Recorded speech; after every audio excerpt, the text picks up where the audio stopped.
মাঝে স্কাউট সিরিজটার এলিমিনেশনটা কিন্তু পেয়ে যাচ্ছে।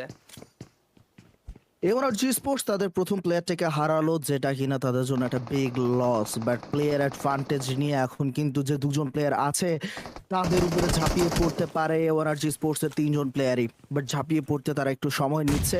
তিনজন মিলে দুজনের উপর ঝাঁপাতে যে আবার যদি প্লেয়ার লুজ করে সেটা আবার তাদের জন্য কিন্তু ব্যাকল্যাশ করবে। একটা প্লেয়ার ইতিমধ্যেই তারা হারিয়েছে এবং সেই প্লেয়ারটা আর কেউ নয়, সিনিস্টার, একটা গুরুত্বপূর্ণ প্লেয়ার অবশ্যই এনআরজি স্পোর্টসের জন্য। এরকম স্টেজে ভার্বালে গেম সে কিন্তু গ্রেনেডটা থ্রো করে দিয়েছে এবং সেই গ্রেনেডে স্কাউট হয়ে গিয়েছে নক ডাউন।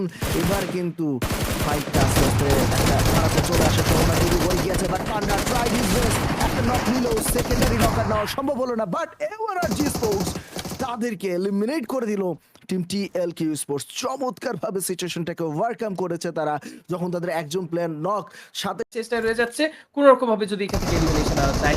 অন্যদিকে নকআউট দিতে সক্ষম হলেও এখন এলিমিনেশন বের করা দরকার। সিজে বয় সাপোর্টটা যদি দিয়ে দেয় তাহলে কিন্তু রাউন্ডকে বাঁচানো পসিবল। সামনে এগিয়ে যাচ্ছে এন্ড হিয়ার গো, প্রথম একটি নকআউট, পারফেক্ট একটি নকআউট ফিনিশ ছিল।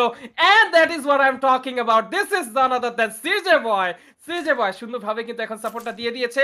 রাউডিকে করা হোক এখন রিভাইভটা হয়ে গেলে নেক্সট পসিবল ফাইটের জন্য কিন্তু প্রস্তুতিটা নিতে বয় একই ভেহিকলে ঘুরিয়ে ঘুরিয়ে দেখার চেষ্টা, এক্সাক্ট অ্যাঙ্গেল থেকে কিন্তু তারা চাইছে একটি ওপেনিং করার জন্য। বাট এর আগে রাউডি হয়ে গেছে নকডাউন।